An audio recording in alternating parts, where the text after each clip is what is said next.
Hello everyone, this is Dr. Sushma Sarilla, consultant homeopath at Fedicus Homeopathy. ఈ రోజు మనం discuss చేసుకునే topic eczema or medical language లో dermatitis. ఈ రోజు మనం ఈ టాపిక్ ఎందుకు డిస్కస్ చేసుకుంటున్నామంటే ఫస్ట్ థింగ్ దాని ప్రివిలెన్స్ రేట్ అంటే రోజు రోజుకి పెరిగే కేసెస్, దాంతో పాటు అది అన్ని వయసుల వాళ్ళని ఎఫెక్ట్ చేస్తుంది. అంటే ఇన్ఫెంట్స్ ని ఎఫెక్ట్ చేస్తుంది, టీనేజర్స్ ని ఎఫెక్ట్ చేస్తుంది, 35 to 40 years వాళ్ళని ఎఫెక్ట్ చేస్తుంది, బాగా ఏజ్ ఓల్డ్ ఉన్న వాళ్ళని కూడా ఎఫెక్ట్ చేస్తుంది.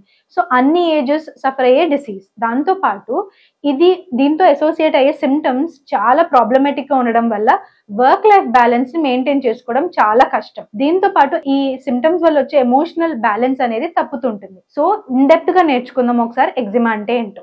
So what is eczema? Eczema అంటే it is a group of condition. So group of conditions లో ఏమేమి ఉంటాయంటే ఫస్ట్ థింగ్ అనేది ఇన్ఫ్లేమ్డ్ స్కిన్. ఇన్ఫ్లమేషన్ అంటే ఏంటి అని అంటే ఇక్కడ స్కిన్ తీసుకోండి, ఇది రెడ్ గా అవ్వడం, దాంతో పాటు వేడిగా ఉండడం, ముట్టుకోవడానికి వేడిగా ఉంటుంది, స్కిన్ చూడడానికి ఎర్రగా ఉంటుంది, దాంతో పాటు ఇంకేంటి అని అంటే సివియర్ ఇచ్చింగ్ అంటే దురదతో పాటు స్క్రాచ్ చేస్తాం కదా, ఆ స్క్రాచింగ్ వల్ల బ్లీడింగ్ స్టార్ట్ అవ్వడం, ఇక్కడ స్కిన్ అంతా డ్రైగా ఉండడం, ఈ కండిషన్ టోటల్లీ మనం ఎగ్జిమా అని అంటాం. ఇక్కడ కనుక మీరు పిక్చర్ లో చూస్తున్నట్లయితే స్కిన్ ఇన్ఫ్లేమ్డ్ అంటే స్కిన్ ఎర్రగా ఉంది ఫస్ట్ థింగ్, ఇది ముట్టుకోవడానికి వేడిగా ఉంటుంది, అండ్ ఆల్సో ఎక్కువ గోకడం వల్ల చిన్న చిన్నగా మైక్రో బ్లీడింగ్ అనేది జరిగింది పిక్చర్ లో కనిపించినట్టు. ఈ టోటల్ కండిషన్ ని మనం ఎగ్జిమా అని అంటాం. ఎగ్జిమాలో సైన్స్ అండ్ సిమ్టమ్స్ అంటే ఏంటి? What are the signs and symptoms of eczema? First thing already మనం డెఫినేషన్ లో డీల్ చేసుకున్నది ఏంటి అంటే స్కిన్ రెడ్ గా ఉండడం. ఈ పిక్చర్ లో కనుక మీకు చూసినట్టయితే స్కిన్ రెడ్ గా ఉంది, దాంతో పాటు dryness is the main characteristic feature. అంటే స్కిన్ డ్రైగా ఉండడం అనేది అన్ని టైప్ ఆఫ్ ఎగ్జిమాస్ లో కామన్ థింగ్ అన్నమాట. సో ఎగ్జిమా అంటేనే డ్రై స్కిన్. సో ఇక్కడ డ్రైనెస్ ఉంది, రెడ్నెస్ ఉంది, ఎక్కువగా దురద పెట్టడం వల్ల లేదంటే ఇరిటేషన్ రావడం వల్ల స్క్రాచింగ్ వల్ల చిన్న చిన్నగా బ్లీడింగ్ జరిగింది.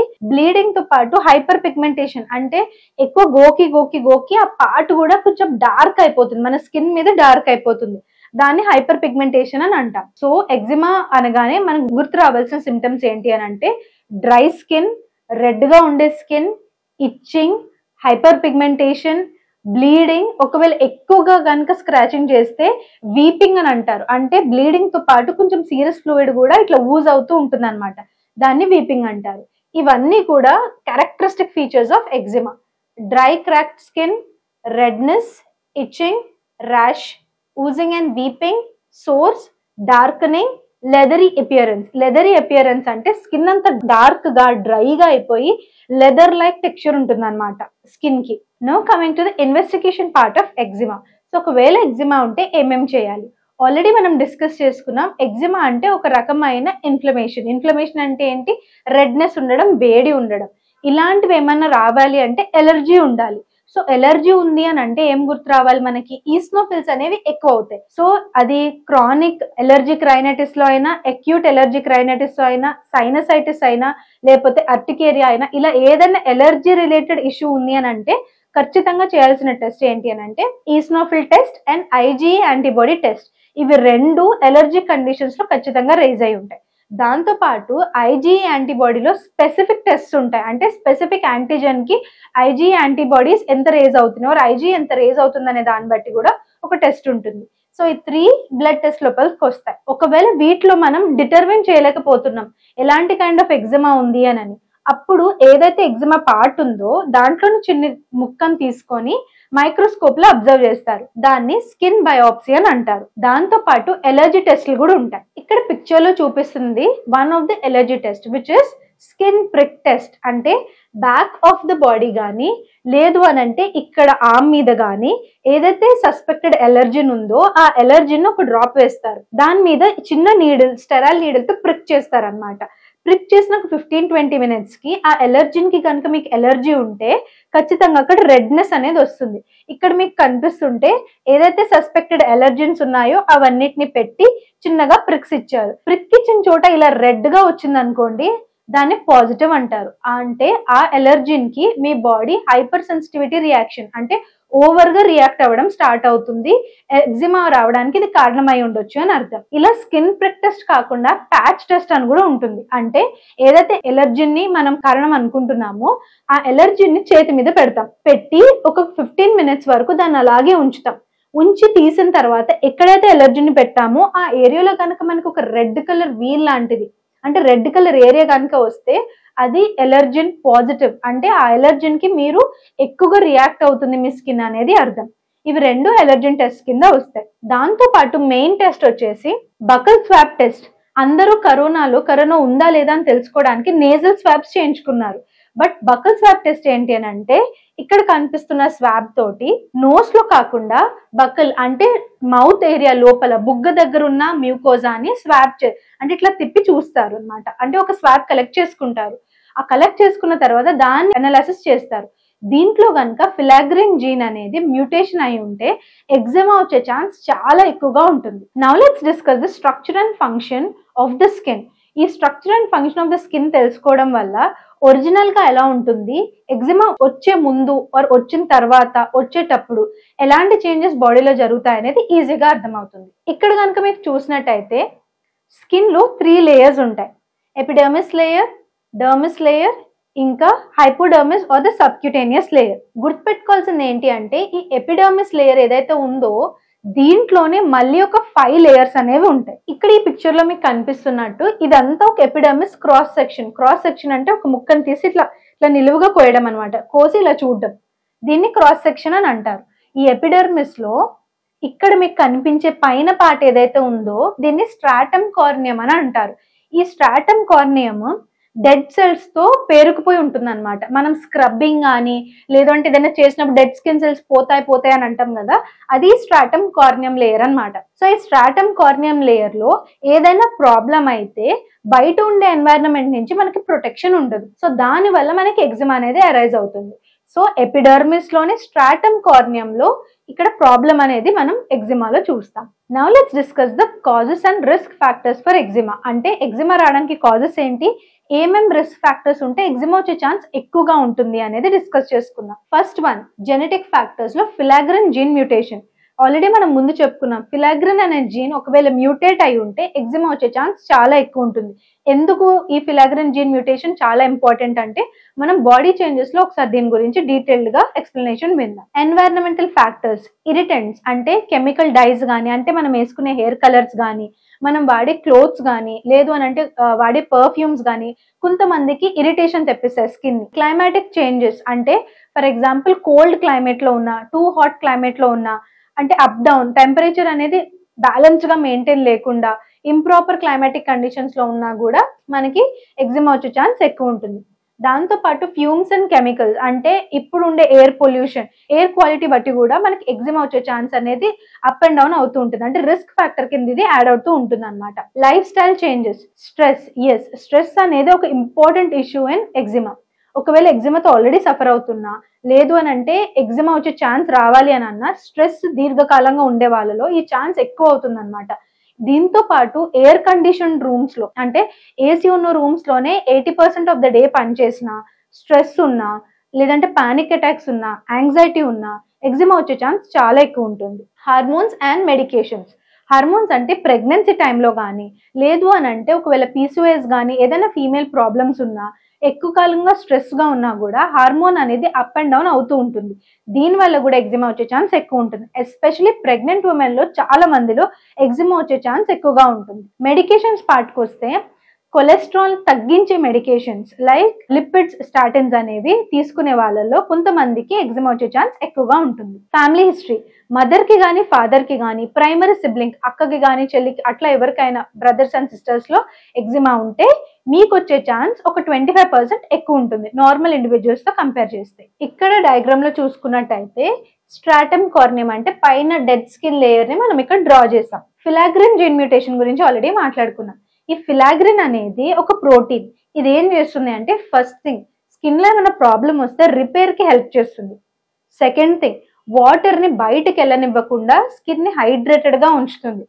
అండ్ థర్డ్ థింగ్ ఏంటి అని అంటే సెల్ మెచ్యూరేషన్, అంటే సెల్ ఇది వీటిని కెరాటినోసైట్స్ అని అంటారనమాట, స్కిన్ సెల్స్. ఇవన్నీ ఒకటే షేప్ లో ఉన్నాయి కదా, ఇలా ఒకటే షేప్ లో ఉండి మెచ్యూర్ అయ్యి డెడ్ అవ్వడానికి ఈ ఫిలాగ్రిన్ ప్రోటీన్ అనేది హెల్ప్ చేస్తుంది. ఒకవేళ ఫిలాగ్రిన్ ప్రోటీన్ అనేది మ్యూటేట్ అయింది అనుకోండి, ఈ సెల్స్ ఇలా ఉండవు, డిస్మార్ఫిక్ గా ఉంటాయి. డిస్మార్ఫిక్ గా అంటే ఒకటి సర్క్యులర్ గా, ఒకటి స్క్వేర్ గా, ఒకటి క్యూబాయిడల్ గా, అలా డిఫరెంట్ షేప్స్ లోకి వెళ్ళిపోతాయి. ఇలా డిఫరెంట్ షేప్స్ లో ఉన్నప్పుడు స్కిన్ బ్యారియర్ అంటే పైన లేయర్ సరిగ్గా ఫామ్ అవ్వదు అనమాట. ఫామ్ అవ్వకుండా ఉన్నప్పుడు ఏమవుతుంది, ఫామ్ అవ్వట్లేదు ఫస్ట్ థింగ్. సెకండ్ థింగ్, ఈ ఫామ్ అవ్వకపోవడం వల్ల ఫ్రెజైల్ గా ఉంటుంది, అంటే ఈజీగా ఇరిగిపోతుంది అనమాట. ఓకే, దాంతో పాటు ఫిలాగ్రిన్ జీన్ మ్యూటేషన్ లో మనకేమవుతుంది, వాటర్ అనే కెపబిలిటీ, వాటర్ హోల్డింగ్ కెపబిలిటీ అనేది తగ్గిపోతుంది. సో స్కిన్ అంతా డ్రై అయిపోతుంది. డ్రై అయిపోయినప్పుడు ఏమవుతుంది, స్కిన్ క్రాక్ అవుతుంది కదా. ఏదైనా డ్రైగా ఉందనుకోండి ఈజీగా క్రాక్ అయ్యే ఛాన్స్ ఉంటుంది. అదే వాటర్ ఉందనుకోండి క్రాక్ అయ్యే ఛాన్స్ తక్కువగా ఉంటుంది.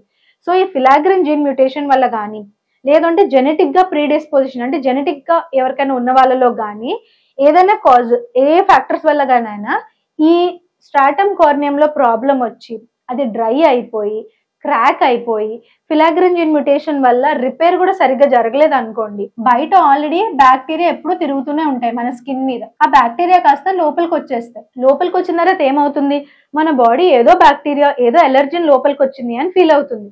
ఫీల్ అయినప్పుడు WBC అంటే వైట్ బ్లడ్ సెల్స్ ని పంపిస్తుంది అనమాట. ఈ వైట్ బ్లడ్ సెల్స్ ఏం చేస్తాయి అని అంటే ఒక ఎలర్జీ రియాక్షన్ ని ట్రిగర్ చేస్తాయి. దాని వల్ల మనకి రెడ్నెస్ అనేది వస్తుంది అనమాట స్కిన్ మీద. సో ఏమవుతుంది, ఇక్కడ బయట బ్యారియర్ అనేది కాంప్రమైజ్ అయిపోయింది, రిపేర్ జరగట్లేదు, అండ్ ఊరికే ఎలర్జీ రియాక్షన్ ట్రిగర్ అవుతుంది. ఎందుకంటే బ్యాక్టీరియా వల్ల కానీ, కొంచెం డస్ట్ ఉన్నా కూడా, స్కిన్ డ్రై ఉంది కదా, చిన్న డస్ట్ కూడా లోపలికి వెళ్ళిపోతుంది. లేదంటే కెమికల్స్ ఏవైనా సరే, ఎయిర్ లో ఉండే కెమికల్స్ కూడా మనకి చాలా ఎఫెక్ట్ అయ్యి డ్రై అయిపోయి స్కిన్ తొందరగా లోపలికి వెళ్ళిపోతాయి అనమాట. ఈ లోపలికి వెళ్ళిపోవడం వల్ల కంటిన్యూస్ గా ఎలర్జీ రియాక్షన్ అనేది ట్రిగర్ అవుతూనే ఉంటుంది. సో కంటిన్యూస్ గా ఎర్రగవడం, కంటిన్యూస్ గా హీట్ ఉండడం, కంటిన్యూస్ గా ఇచ్చింగ్ ఉండడం, కంటిన్యూస్ గా స్క్రాచ్ చేయడం, కంటిన్యూస్ గా బ్లీడింగ్ రావడం, ఆ బ్లీడింగ్ వల్ల మళ్ళీ ఎలర్జీ ట్రిగర్ అవడం, ఇట్లా ఒక చైన్ రియాక్షన్ లాగా, ఒక సర్కిల్ లాగా ఖచ్చితంగా కంటిన్యూ అవుతూనే ఉంటుంది. సో ఎగ్జిమా మెయిన్ గా క్రానిక్ డిసీజే, కానీ కొన్నిసార్లు కొన్ని ఎలర్జీన్స్ కి అక్యూట్ గా రియాక్షన్, అంటే సడన్ గా రియాక్షన్ వస్తూ ఉంటుంది. సో ఎగ్జిమా అక్యూట్ అవ్వచ్చు, సబ్ అక్యూట్ అవ్వచ్చు. అంటే ఫర్ ఎగ్జాంపుల్ మీరు నార్మల్ గా ఉన్నారు, ఇప్పుడు ఎగ్జిమా రియాక్షన్ ఏమీ లేదు, సడన్ గా ఏదన్నా ఒక థింగ్ వచ్చింది, దానివల్ల ఫ్లేర్ అప్ అయిపోయి క్రానిసిటీ మెయింటైన్ అవ్వచ్చు. ఇలాగే ఎగ్జిమా అక్యూట్ గానీ క్రానిక్ గా కానీ కంటిన్యూస్ గా లైఫ్ లాంగ్ ఉండే ఛాన్స్ ఎక్కువగా ఉంటుంది.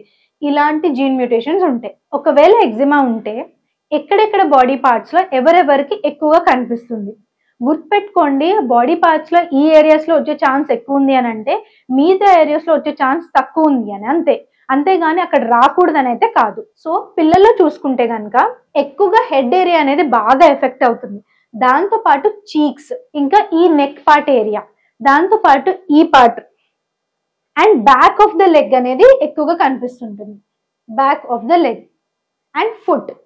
సో పిల్లల్లో head, forehead, cheeks, neck, ఈ part of the hands, back of the legs and foot అనేది క్లియర్ గా, అంటే ఎక్కువ మందిలో ఈ టైప్ ప్రెజెంటేషన్ అనేది కనిపిస్తూ ఉంటుంది. నెక్స్ట్ అడల్ట్స్ లోకి వచ్చేటట్టు అయితే, అడల్ట్స్ లో మెయిన్ గా నెక్ రీజన్ దగ్గర, అంటే front and back of the neck, collar bone area దగ్గర ఎక్కువగా కనిపిస్తుంది. ఇంకా క్లారిటీగా చెప్పాలి అని అంటే, ఇక్కడ ఏదైతే ఫోల్డింగ్స్ ఉంటాయో, ఎల్బో దగ్గర ఫోల్డ్ అవుతుంది కదండి స్కిన్, అక్కడ, ఇంకా లెగ్ వెనకాల బ్యాక్, నీ బ్యాక్ ఎక్కడైతే స్కిన్ ఫోల్డ్ అవుతుందో అక్కడ ఎగ్జిమా వచ్చే ఛాన్స్ చాలా మందికి ఎక్కువ ఉంటుంది, అంటే ప్రివిలెన్స్ రేట్ ఎక్కువ అనమాట. ఇంకా ఫుట్ అనేది కామన్, ఫుట్ కానీ హ్యాండ్స్ కానీ నెక్ కానీ ఇక్కడ ఫోల్డింగ్స్ దగ్గర, ఎల్బో కానీ నీ ఫోల్డింగ్స్ దగ్గర కానీ అడల్ట్స్ లో వచ్చే ఛాన్స్ ఎక్కువ ఉంటుంది. ఛాన్స్ ఎక్కువ ఉంటుందంటే ఇక్కడ ఎక్కువ ఉండే ఛాన్స్ కానీ మిగతా ఏరియాస్ లో కూడా రావచ్చు. It is not zero. Now let's know about the types of eczema. అంటే ఎగ్జిమాలో ఏమేం టైప్స్ ఉన్నాయి, ఎలాంటి కాజెస్ వల్ల వస్తున్నాయి, ఎలాంటి ప్రెజెంటేషన్ తో ప్రెజెంట్ అవుతాయి అనేది కూడా తెలుసుకుందాం.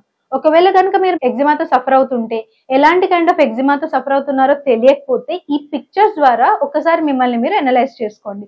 ఫస్ట్ కైండ్ ఆఫ్ ఎగ్జిమాని ఎటోపిక్ డెర్మటైటిస్ అని అంటాం. It is most common kind of eczema అనమాట. సో ఇది ఎవరిలో వస్తుంది అని అంటే, ఫ్యామిలీ హిస్టరీలో ఆస్తమాతో కనుక సఫర్ అవుతూ ఉంటే, ఇలాంటి కండిషన్స్, అంటే ఇలాంటి ఫ్యామిలీ హిస్టరీ ఉన్న వాళ్ళలో ఎటోపిక్ డెర్మటైటిస్ వచ్చే ఛాన్స్ ఎక్కువ ఉంటుంది. దాంతో పాటు asthma history and also triggers like stress, అంటే స్ట్రెస్ ప్రొలాంగ్డ్ గా ఉండే వాళ్ళలో, ఏసీలో ఎక్కువసేపు ఉండే వాళ్ళలో కూడా family history of asthma, AC, triggers like stress ఎక్కువగా ఉండే వాళ్ళలో అటోపిక్ డెర్మటైటిస్ వచ్చే ఛాన్స్ ఎక్కువ ఉంటుంది. మరి ప్రెజెంటేషన్ ఏంటి, ఎలా ప్రెజెంట్ అవుతుంది? పిక్చర్ లో చూస్తున్నట్టు ఎటోపిక్ ఎగ్జిమా అంటే ఎటోపిక్ డెర్మటైటిస్ ఎక్కువ ఏరియాని కవర్ చేస్తుంది. యూజువల్ గా చిన్న చిన్న ప్యాచెస్ లాగా రాదు, వస్తే చాలా మట్టుకు అంటే పెద్ద ఏరియాని కవర్ చేస్తుంది. ఎలా ఉంటుంది చూడడానికి? డ్రైగా ఉంటుంది, ఎర్రగా ఉంటుంది, సివియర్ గా ఇచ్చింగ్ ఉంటుంది.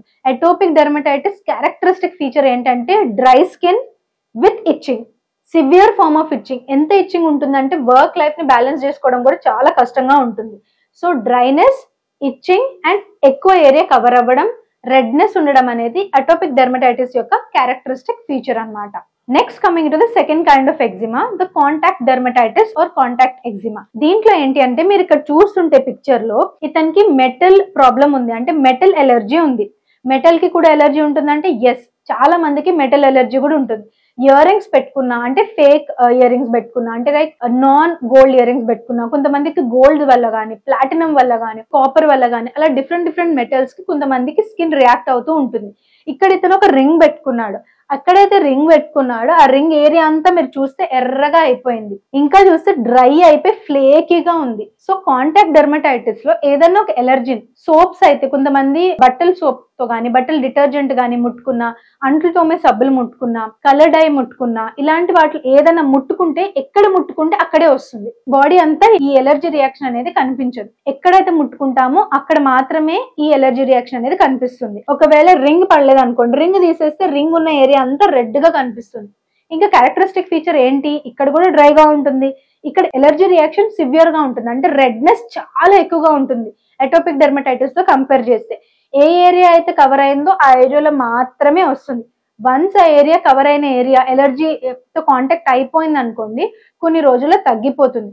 బట్ ఏదైతే ఇమ్యూన్ రియాక్షన్ అవుతుందో కాంటాక్ట్ వల్ల అదైతే తగ్గిపోదు. అండ్ బర్నింగ్ అనేది characteristic feature of contact dermatitis. Atopic dermatitis తీసుకుంటే ఇచ్చింగ్ అనేది చాలా క్యారెక్టరిస్టిక్ ఫీచర్.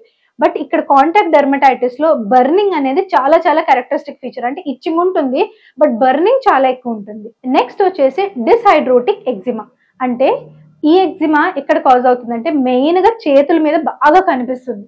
చాలా మందికి విటమిన్ డెఫిషియన్సీ, ఇంకా సరిగ్గా తినకపోతే ఇక్కడ వేళ్ల దగ్గర సరిగ్గా చూసుకుంటే చిన్న బొడుపులు, దాని లోపల వాటర్ నిండి చాలా మందికి కనిపిస్తూ ఉంటాయి. ఇది డిస్హైడ్రోటిక్ ఎగ్జిమా అని అంటారు. ఇది ఎవరిలో ఎక్కువగా కనిపిస్తుందంటే విటమిన్ డెఫిషియన్సీస్ ఉన్నా, దాంతో పాటు బాగా స్వెట్ పడుతుంటాయి హ్యాండ్స్ కి. స్వెట్ ఎప్పుడు ఎక్కువ పడుతుంది, యాంగ్షియస్ గా ఫీల్ అయినప్పుడు, స్ట్రెస్ ఫీల్ అయినప్పుడు పడుతుంది. సో దీర్ఘకాలంగా స్ట్రెస్ ఉన్నా, యాంగ్జైటీ ఉన్నా, పానిక్ అటాక్స్ వస్తున్నా, ఎమోషనలీ వెల్ బ్యాలెన్స్ లేకపోయినా, చేతులకి చెమట పడుతూ విటమిన్ డెఫిషియన్సీ ఉంటే ఇలాంటి కైండ్ ఆఫ్ ఎగ్జిమా అనేది చాలా క్యారెక్టరిస్టిక్. ఇక్కడ మీరు పిక్చర్ లో చూసుకున్నట్టయితే చిన్న బంప్స్ లాగా ఉండి దాని లోపల సీరస్ ఫ్లూయిడ్ అనేది ఫిల్ అయి ఉంటుంది అనమాట. దీన్ని డిస్హైడ్రోటిక్ ఎగ్జిమా అని అంటారు. Next kind of eczema is nummular eczema. ఈ ఎగ్జిమాని చూడంగానే ఇది రింగ్ వర్మ్ ఇన్ఫెక్షన్ లా ఉంది అని అనుకోవచ్చు. గుర్తుపెట్టుకోండి, నమ్యులర్ ఎగ్జిమా, రింగ్ వర్మ్ ఇన్ఫెక్షన్ ఒకేలా కనిపిస్తాయి, ఎందుకంటే రెండు సర్క్యులర్ ప్యాచెస్ లాగానే ఉంటాయి. మరి ఎలా డిఫరెన్షియేట్ చేయాలి అని అంటే దీంట్లోనూ ఇచ్చింగ్ ఉంటుంది, రింగ్ వర్మ్ లోనూ ఇచ్చింగ్ ఉంటుంది. బట్ ఇది హైజీన్ కి సంబంధించింది కాదు, అంటే చాలా క్లీన్ గా ఉండే వాళ్ళలో కూడా ఈ నమ్యులర్ ఎగ్జిమా కనిపిస్తుంది. బట్ ఫంగల్ అంటే లైక్ టీనియా కేసెస్ లో అన్హైజీనిక్ గా, అంటే సరిగ్గా హైజీన్ మెయింటైన్ చేయకపోవడం వల్ల రింగ్ వర్మ్ ఇన్ఫెక్షన్ అనేది కనిపిస్తుంది. సెకండ్ థింగ్, చూడంగానే ఎలా గుర్తుపట్టాలి? ఫస్ట్ థింగ్, నమ్యులర్ ఎగ్జిమాలో ఓవరాల్ గా రెడ్నెస్ ఉండడం, ఓవరాల్ గా డ్రై స్కిన్ ఉండడం, ఎక్కడ ప్యాచినెస్ అనేది కనిపించదు ఆ రింగ్ లోపల. బట్ రింగ్ వర్మ్ లో మధ్యలో పార్ట్ అనేది క్లియర్ అయిపోతుంది, అంటే క్లియర్ స్కిన్ ఉంటుంది, సైడ్ స్ప్రెడ్ అవుతుంది కాబట్టి సైడ్ మాత్రమే రెడ్ గా ఉంటూ, సైడ్ మాత్రమే హైపర్ పిగ్మెంటేషన్ ఉంటూ, సైడ్ మాత్రమే దురద పెడుతుంది. సో అది రింగ్ వర్మ్ ఇన్ఫెక్షన్ కి నమ్యులర్ ఎగ్జిమా కి difference. Main hygienic. Second thing ఏంటి అని అంటే చూడంగానే సెంట్రల్ పార్ట్ లో అనేది మనకి ఇన్ఫెక్షన్ లో క్లియర్ గా ఉంటే అది రింగ్ వర్మ్, క్లియర్ గా లేకపోతే నమ్యులర్ ఎగ్జిమా. దాంతో పాటు ఒకవేళ కాజేషన్ ఏంటి నమ్యులర్ ఎగ్జిమాకి అని అంటే main thing insect bite. Hypersensitive గా ఉంటూ ఏదైనా చిన్న ఇన్సెక్ట్ కొట్టినా కూడా ఇట్లా రియాక్షన్ వచ్చింది అని అంటే that is nothing but nummular eczema. Next is seborrhoeic dermatitis. Seborrhoeic dermatitis అంటే చాలా మంది డాండ్రఫ్ తో కన్ఫ్యూజ్ అవుతూ ఉంటారు. సెబరోయిక్ డెర్మటైటిస్ వేరు, డాండ్రఫ్ వేరు. డాండ్రఫ్ లోని సివియారిటీ పీక్ రీచ్ అయిన తర్వాత అది సెబరోయిక్ డెర్మటైటిస్ అవుతుంది. సో సెబరోయిక్ డెర్మటైటిస్ ఎందువల్ల కాజ్ అవుతుంది అని అంటే మెయిన్ డ్రై స్కిన్ తో పాటు ఇరిటేషన్, అంటే ఏదైతే స్కాల్ప్ మీద డిఫరెంట్ ప్రోడక్ట్స్ పెడతామో దాని వల్ల ట్రిగర్ అవుతుంది అనమాట. మరి డాండ్రఫ్ ని, సెబరోయిక్ డెర్మటైటిస్ ని ఎట్లా డిఫరెన్షియేట్ చేస్తాం? డాండ్రఫ్ లో ఫ్లేకీ స్కిన్ ఉంటుంది, ఇచ్చింగ్ ఉంటుంది. ఇదే సెబరోయిక్ డెర్మటైటిస్ లో కూడా ఉంటుంది. బట్ సెబరోయిక్ డెర్మటైటిస్ లో మెయిన్ ఏంటి అని అంటే రెడ్నెస్ చాలా ఎక్కువ కనిపిస్తుంది. అది డాండ్రఫ్ లో ప్యాచీగా, అంటే అక్కడక్కడ రెడ్నెస్ కనిపిస్తుంది కానీ సెబరాయిడ్ డెర్మటైటిస్ లో రెడ్నెస్ అనేది ప్రిడామినెంట్ ఫీచర్. దాంతో పాటు stress and anti dandruff shampoo వాడడం వల్ల డాండ్రఫ్ కంట్రోల్ అవ్వచ్చు. బట్ సెబరాయిడ్ డెర్మటైటిస్ ఈ యాంటీ డాండ్రఫ్ షాంపూస్ వల్ల ఫ్లేర్ అప్ అయిపోతుంది, అంటే ఎక్కువ అయిపోతుంది అనమాట. ఏది పెట్టినా మైల్డ్ షాంపూ ఫ్రేగ్రెన్స్ ఉన్నది కానీ ఏదైనా డిఫరెంట్ కాంబినేషన్స్ తో పెట్టినా కూడా తగ్గే ఛాన్స్ ఉండదు అండ్ ఎక్కువగా రియాక్ట్ అయిపోతుంది, ఎందుకంటే స్కిన్ హైపర్ సెన్సిటివ్ గా ఉంటుంది. ఇంకా డాండ్రఫ్ స్కాల్ప్ మీద వస్తుంది, దానివల్ల ఇన్ఫెక్షన్స్ ఏమీ రావు. బట్ సెబరాయిడ్ డెర్మటైటిస్ దీర్ఘకాలంగా ఉంటే ఇన్ఫెక్షన్ వచ్చే ఛాన్స్ ఎక్కువ ఉంటుంది. ఇట్లా ఈ ఏరియా కూడా ఫుల్ ఎగ్జిమాతో కవర్ అయిపోయి ఉంటుంది. బియర్డ్ ఉన్నా కూడా బియర్డ్ కూడా డాండ్రఫ్ అంటే డాండ్రఫ్ లాగా థిక్ ప్యాచెస్ కనిపిస్తూ వైట్ ఫ్లేక్స్ కనిపిస్తాయి సెబరాయిక్ డెర్మటైటిస్ లో. ఐలిడ్స్ మీద కూడా సెబరాయిక్ డెర్మటైటిస్ వచ్చే ఛాన్స్ ఎక్కువగా ఉంటుంది. ఈ పిక్చర్ లో కనుక చూస్తే రెడ్నెస్ కనిపిస్తుంది, ఫ్లేకినెస్ కనిపిస్తుంది, ఇక్కడ సివియర్ రెడ్నెస్ కనిపిస్తుంది మీరు కనుక చూస్తే. ఇది సెబరాయిక్ డెర్మటైటిస్. యాంటీ డాండ్రఫ్ షాంపూలు వాడినా ఎలాంటి హెయిర్ రొటీన్ చేసినా కూడా సెబరాయిక్ డెర్మటైటిస్ తగ్గే ఛాన్స్ చాలా తక్కువ. ఇది చిన్న ప్రోడక్ట్స్ కి కూడా ట్రిగర్ అవుతుంది.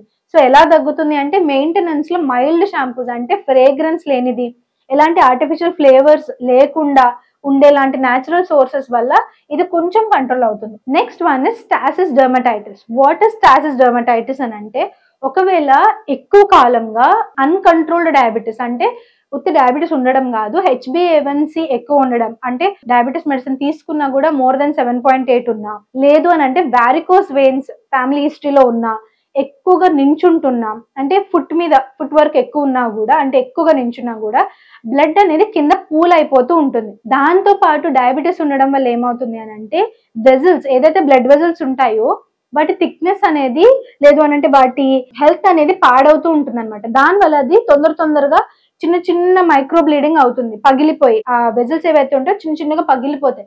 పగిలిపోవడం వల్ల మైక్రో బ్లీడింగ్ అవుతుంది, కొద్దిగా బ్లడ్ బయటకు వస్తుంది, అక్కడి నుంచి ఇన్ఫెక్షన్ స్టార్ట్ అవుతుంది. సో స్టాసిస్ డెర్మటైటిస్ అంటే మెయిన్ గా varicose veins super added with diabetes mellitus, లేదంటే ప్యూర్ వారికోస్ వెయిన్స్ ఉన్నా కూడా మనకి స్టాసిస్ డెర్మటైటిస్ అనేది కనిపిస్తుంది. ఇది మెయిన్ గా లెగ్ రీజన్స్ లో కనిపిస్తుంది. ఎక్కడైతే బ్లడ్ పూల్ అవుతుందో అక్కడ ఎర్రగా అయిపోవడం, డ్రైగా అయిపోవడం, హైపర్ పిగ్మెంటేషన్ అయిపోవడం, అంటే నల్లగా అయిపోవడం కాలు అనేది కూడా కనిపిస్తుంది. ఒకవేళ ఇది మెడికల్ ఇంటర్వెన్షన్ లేకపోతే, అంటే మెడిసిన్స్ వాడకపోతే ఇది అల్సర్ గా కింద కూడా, అంటే వీనస్ అల్సర్ అని అంటారు, అంటే వారికోస్ అల్సర్స్ అన్నమాట. అల్సర్ ఫామ్ అయి పుండు పడిపోయే ఛాన్స్ కూడా చాలా ఎక్కువ ఉంటుంది. So prognosis of the stasis dermatitis is really bad. Now coming to the conventional treatment part. First one is topical corticosteroids. What are topical corticosteroids? అంటే టాపికల్ అంటే స్కిన్ మీద అప్లై చేసుకునేది, కార్టికోస్టెరాయిడ్స్ అంటే స్టెరాయిడ్స్ ఉంటాయి దాంట్లో. సో దీనివల్ల ఈ creams వల్ల ఏమవుతుంది అని అంటే, ఫస్ట్ థింగ్ ప్రైమరీ కాజ్ ని ఏమి అడ్రస్ చేయట్లేదు, అంటే ఎలర్జెన్ వల్ల వచ్చే రియాక్షన్ ని స్ప్రెడ్ అవ్వకుండా కంట్రోల్ చేస్తుంది, అది ఒక్కటే. అది కాకుండా ఈ కాజ్ ని ఏమీ చేయట్లేదు, ట్రిగర్స్ ని ఏమీ చేయట్లేదు. దీంతో వచ్చే సైడ్ ఎఫెక్ట్స్ ఏంటి అని అంటే స్కిన్ థిన్నింగ్, అంటే స్కిన్ చాలా పల్చబడిపోతుంది. దాంతో పాటు ఈ కార్టికోస్టెరాయిడ్స్ లో ప్రాబ్లం ఏంటి అంటే దీర్ఘకాలంగా, అంటే ఎక్కువ కాలంగా స్టెరాయిడ్స్ వాడడం వల్ల ఏమవుతుంది అని అంటే స్కిన్ ఇరిటేషన్ ఇంకా ఎక్కువ అవుతుంది on a long term use, and stretch marks వచ్చే ఛాన్స్ చాలా ఎక్కువ ఉంటుంది. Next coming to moisturisers and bathing practices. ఇవి రెండు ఏ టైప్ ఆఫ్ ట్రీట్మెంట్ లో అయినా కంపల్సరీ ఫాలో అవ్వాల్సిందే. మంచిగా మాయిశ్చరైజింగ్ లోషన్ కానీ, లేదంటే న్యాచురల్ ఆయిల్స్ పెట్టుకోవడం కానీ, దాంతో పాటు స్నానం చేసేటప్పుడు వేడి నీళ్ళతో కాకుండా, అంటే టూ హాట్ వాటర్ తో కాకుండా లూక్ వామ్ వాటర్ బాతింగ్ చేయడం వల్ల మనకి ఎగ్జిమా అనేది స్ప్రెడ్ అవ్వకుండా ప్రివెంట్ చేయొచ్చు. Next oral medications. Oral medications లో కూడా టూ టైప్స్ ఆఫ్ మెడికేషన్స్ ఎక్కువగా ఇస్తారు. First one is antihistamines, second one ఏంటి అని అంటే ఓరల్ కార్టికోస్టెరాయిడ్స్. ఈ ఓరల్ కార్టికోస్టెరాయిడ్స్ వల్ల కానీ యాంటీహిస్టమిన్స్ వల్ల కానీ రియాక్షన్ కేపబిలిటీని తగ్గిస్తున్నాం, కానీ ఆ రియాక్షన్ వల్ల వచ్చే కాజ్ ఏదైతే ట్రిగర్స్ అవుతుందో, ఇమ్యూన్ సిస్టమ్ లో ఏదైతే ప్రొడ్యూస్ అవుతుందో దాన్ని మనం ఆపడానికి అవ్వదు. అండ్ లాంగ్ టర్మ్ గా యాంటీహిస్టమిన్స్ కానీ కార్టికోస్టెరాయిడ్స్ కానీ తీసుకుంటే వెయిట్ గెయిన్ కానీ, డ్రౌజినెస్ కానీ ఇట్లాంటివి ఎఫెక్ట్స్ ఉంటాయి. ఇమ్యూనోమాడ్యులేటరీ థెరపీస్. ఇమ్యూనోమాడ్యులేటరీ థెరపీస్ ఎప్పుడు యూజ్ చేస్తారంటే, ఈ పైన ఇచ్చిన ఏ ఫార్మ్ ఆఫ్ ట్రీట్మెంట్ తో కానీ మనకి రిజల్ట్ రాలేదనుకోండి, ఇమ్యూనోమాడ్యులేటరీ థెరపీస్ అనేవి చేస్తారు. సో ఈ ఇమ్యూనోమాడ్యులేటరీ థెరపీస్ వల్ల లాంగ్ టర్మ్ యూజ్ లో ఇవి స్కిన్ క్యాన్సర్ కి కాజ్ అయ్యే ఛాన్స్ కూడా ఉంది. సో స్టాటిస్టిక్స్ ప్రకారం long term use of immunomodulatory therapies can cause or can lead to skin cancers. Next coming to the homoeopathic treatment part. హోమియోపతినే ఎగ్జిమాకి ఎందుకు చూస్ చేసుకోవాలి? ఫస్ట్ థింగ్, ఇది క్రానిక్, అంటే క్రానిసిటీ ఎక్కువ, దీర్ఘకాలంగా ఉండే వ్యాధి. సో దీర్ఘకాలంగా ఉండడం వల్ల ఎక్కువ శాతం మెడికేషన్ లాంగ్ టర్మ్ యూజ్ చేస్తే కన్వెన్షనల్ ట్రీట్మెంట్ లో మనకి ఎక్కువ సైడ్ ఎఫెక్ట్స్ వచ్చే ఛాన్స్ ఉంటుంది. బట్ హోమియోపతిలో there are no side effects. It's completely safe and it's natural medication. So దీనివల్ల మనకి సైడ్ ఎఫెక్ట్స్ అంటూ ఏముండవు. అండ్ ఏదైతే మనం అలోపతిలో ఆర్ కన్వెన్షనల్ ట్రీట్మెంట్ లో ప్రాబ్లమ్ అసెస్ చేయలేకపోతున్నారు, అంటే కాజ్ ని టార్గెట్ చేయట్లేదు, ఆ కాజ్ వల్ల వచ్చిన రియాక్షన్ ని మాత్రమే మనం టార్గెట్ చేస్తున్నాం. కాబట్టి హోమియోపతిలో కాజ్ ని కూడా మనం ఇక్కడ టార్గెట్ చేయడం జరుగుతుంది. సో ఏదైతే రియాక్షన్, ఆ కెపబిలిటీ, ఫర్ ఎగ్జాంపుల్ మీకు పోలన్ డస్ట్ తో కానీ లేదంటే వూల్ తో కానీ రియాక్షన్ వస్తుంది, after using homoeopathy you will see that ఆ reaction capability or hypersensitivity or ఎక్కువ రియాక్షన్ ఓవర్ యాక్టివ్ గా ఉండే ఈ ప్రాబ్లం అనేది తగ్గుతుంది. సో దాంతో పాటు రికరెన్సీ, అంటే వన్స్ ఎగ్జిమా తగ్గిన తర్వాత కన్వెన్షనల్ ఫార్మ్ ఆఫ్ ట్రీట్మెంట్ లో మళ్ళీ రికర్ అయ్యే ఛాన్స్ ఎక్కువ ఉంటుంది. బట్ ఆ రికరెన్సీ రేట్ అనేది హోమియోపతిలో చాలా తక్కువగా ఉంటుంది. మనం స్టిరాయిడ్స్ కూడా వాడట్లేదు, సో దానివల్ల సైడ్ ఎఫెక్ట్స్ ని కూడా మనం ప్రివెంట్ చేస్తున్నాం. అండ్ ఇమ్యూన్ సిస్టమ్ ని మనం స్ట్రాంగర్ చేస్తున్నాం. ఇందాక కన్వెన్షనల్ టైప్ ఆఫ్ మెడికేషన్ లో చూసుకుంటే మనం ఇమ్యూనిటీలో ఓన్లీ ఆ ట్రిగర్ ని మాత్రం ఆపకుండా ఆ రియాక్షన్ క్యాస్కేడ్ ని ఆపుతున్నాం. But immune system is not getting strong. But ఇక్కడ హోమియోపతి మెడికేషన్ ద్వారా మనం ఇమ్యూన్ సిస్టమ్ ని కూడా స్ట్రాంగర్ చేస్తున్నాం. దాంతో పాటు ప్రివెంట్ చేస్తున్నాం డిసీజ్ నెక్స్ట్ టైం రాకుండా. ఉన్న సిమ్టమ్స్ ని తగ్గిస్తున్నాం, which is relieving and also curing the symptoms and also the disease inside out. So if you are suffering from eczema and because it is chronic or it can have acute గా మళ్ళీ ఒక chronic phase run అవుతున్నా కూడా ఏదైనా ఒక reaction అయింది అనుకోండి, అది అక్యూట్ గా కూడా ఫ్లేర్ అప్ అయ్యే ఛాన్స్ ఉంటుంది. అవన్నీ రియాక్షన్స్ ని మనం హోమియోపతి ద్వారా చాలా సైడ్ ఎఫెక్ట్స్ లేకుండా న్యాచురల్ వేలో మనం తగ్గించుకోవచ్చు. Next coming to the precautions part of eczema. So eczema ఉంటున్నప్పుడు సఫర్ అవుతుంటే ఏమేం ప్రికాషన్స్ మనం పాటించాలి? ఫస్ట్ థింగ్, ఇరిటెంట్స్ కానీ స్క్రాచీ మెటీరియల్స్ ని కానీ కెమికల్స్ ని కానీ అవాయిడ్ చేయాలి.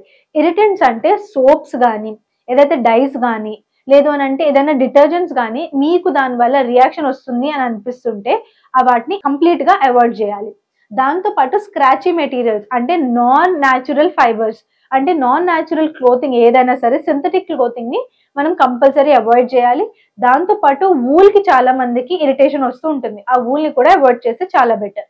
దాంతో పాటు అలర్జెన్స్ అంటే పోలన్ కి కానీ డస్ట్ కి కానీ పొల్యూషన్ కానీ మీకు ఎలర్జీ అనిపిస్తుంది ఆర్ అగ్రివేట్ అవుతున్నట్టు అనిపిస్తుంది అంటే బైక్ మీద వెళ్ళేటప్పుడు స్కార్ఫ్స్ కట్టుకోవడం కానీ లేదు అని అంటే ఆ ఎలర్జీ ఏదైతే పోలన్ ఉందో బయట తిరిగేటప్పుడు కంపల్సరీ ఫుల్ లెంత్ క్లోతింగ్ వేసుకోవడం కానీ ఇట్లాంటివి చేయడం వల్ల ట్రిగర్ అనేది తగ్గుతూ ఉంటుంది. హీట్ ని ఎందుకు అవాయిడ్ చేయాలంటే ఎక్కువగా వేడి ఉంటే బాడీలో వాటర్ అనేది చెమట ద్వారా బయటకు వచ్చేస్తుంది. ఆల్రెడీ డ్రైగా అయిపోయినది ఉన్న వాటర్ కూడా పోతే ఇంకా డెసికేట్ అయిపోతుంది. కాబట్టి లూక్ వామ్ వాటర్ అనేది మంచిగా హైడ్రేషన్ ఇస్తూ మెయింటైన్ చేస్తుంది. సో కంపల్సరీ ఎండ కానీ ఆర్ టూ హాట్ వాటర్ కానీ అవాయిడ్ చేయాలి. అలాగే కెమికల్స్ లో ఖచ్చితంగా ఫ్రేగ్రెన్స్ ఉన్నవి అవాయిడ్ చేయాలి. సింథటిక్ ఫ్రేగ్రెన్సెస్ అలాంటి వాటిని అన్నిటిని అవాయిడ్ చేస్తే ట్రిగర్స్ ని కనుక అవాయిడ్ చేస్తే రియాక్షన్ ని కూడా మనం అవాయిడ్ చేయొచ్చు. దాంతో పాటు స్ట్రెస్ అండ్ స్లీప్, కంపల్సరీగా స్ట్రెస్ ఉన్న వాళ్ళకి ఎగ్జిమా వచ్చే ఛాన్స్ మిగతా ఇండివిజువల్స్ తో కంపేర్ చేసుకుంటే 25% ఎక్కువ ఉంటుంది. సో స్ట్రెస్ మేనేజ్ చేసుకుంటూ స్లీప్ మేనేజ్ చేసుకుంటే హార్మోనల్ ఇంబ్యాలెన్స్ అనేది ఉండదు. సో ప్రెగ్నెన్సీలో కూడా స్ట్రెస్ అండ్ స్లీప్ సరిగ్గా ఉండడంతో పాటు మంచి వైటమిన్ ఇంటేక్ ఉంటే మాత్రం ఎగ్జిమా వచ్చే ఛాన్స్ చాలా మటుకు వరకు తగ్గించవచ్చు. ఒకవేళ మీకు వారికోస్ వెయిన్స్ ఉన్నా డయాబెటీస్ ఉన్నా స్టాసిస్ డెర్మటైటిస్ వచ్చే ఛాన్స్ ఎక్కువ ఉంటుంది, అదొక ఫార్మ్ ఆఫ్ ఎగ్జిమా.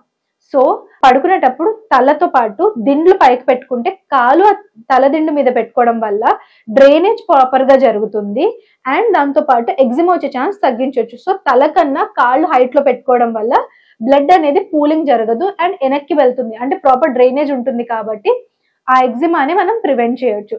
ప్రెగ్నెంట్ వాళ్ళు కూడా తలదిండ్లు పెట్టుకొని దాని మీద కాలు పెట్టుకోవడం వల్ల ఏదైతే కాళ్ళకి నీరు పడుతుందో అవన్నిటిని కూడా మనం తగ్గించవచ్చు అనమాట. దాంతో పాటు మాయిశ్చరైజర్ కంపల్సరీ యూజ్ చేయాలి. సో మాయిశ్చరైజర్ లో ఫ్రేగ్రెన్సెస్ ఉన్నా ఆర్టిఫిషియల్ ఫ్లేవర్స్ ఉన్నా ఇట్లాంటివి కూడా ట్రిగర్ చేస్తాయి. కాబట్టి అవి కూడా తగ్గించుకొని కంపల్సరీ మనం మాయిశ్చరైజర్ యూజ్ చేయాలి. కాబట్టి కోకోనట్ ఆయిల్ కానీ లేదు అంటే నువ్వుల నూనె సెసమే ఆయిల్ కానీ లేదు అంటే క్యారెట్ సీడ్ ఆయిల్స్ అంటే ఎసెన్షియల్ ఆయిల్స్ ఇట్లాంటి కాంబినేషన్ లో కొన్ని ఆయిల్స్ యూజ్ చేయడం వల్ల మనకి బాడీ కూడా మాయిశ్చర్డ్ గా ఉంటుంది.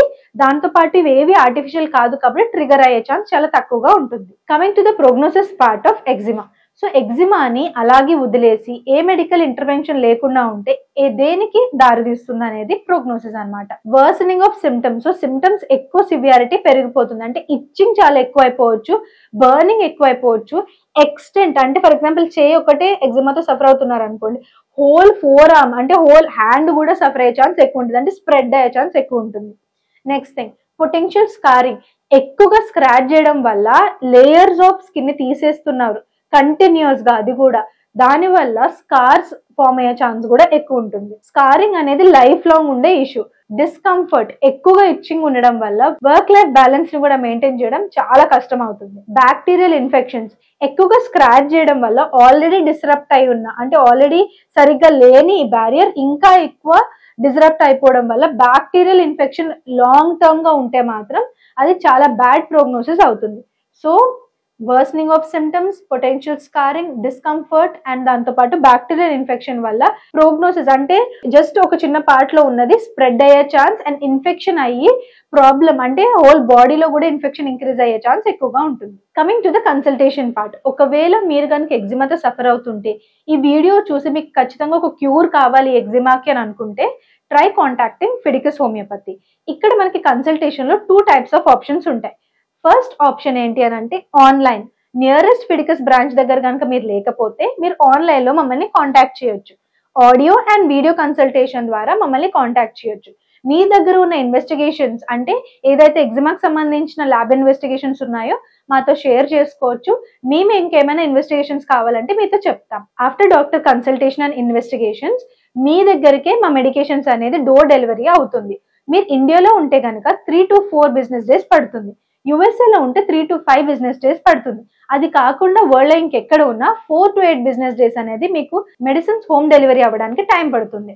అలా కాకుండా మీరు ఒకవేళ దగ్గరలో ఉన్న ఫిడికస్ బ్రాంచ్ దగ్గర ఉంటే మీరు ఇన్ పర్సన్ వచ్చి మమ్మల్ని డైరెక్ట్ గా కలవచ్చు. మీరు మమ్మల్ని కాంటాక్ట్ చేయాలనుకుంటే ఇక్కడ ఇచ్చిన నెంబర్ ద్వారా కాల్ గానీ వాట్సాప్ గానీ మెసేజ్ గానీ పింగ్ చేయొచ్చు. మీరు కనుక ఇంకా మా గురించి తెలుసుకోవాలనుకుంటే www.fidicus.com ఒకసారి చెక్ చేయండి. మీరు ఒకవేళ ఎగ్జిమాతో సఫర్ అవుతుంటే క్యూర్ కావాలి అని అనుకుంటే ఫిడికస్ హోమియోపతియే ఎందుకు చూస్ చేసుకోవాలి?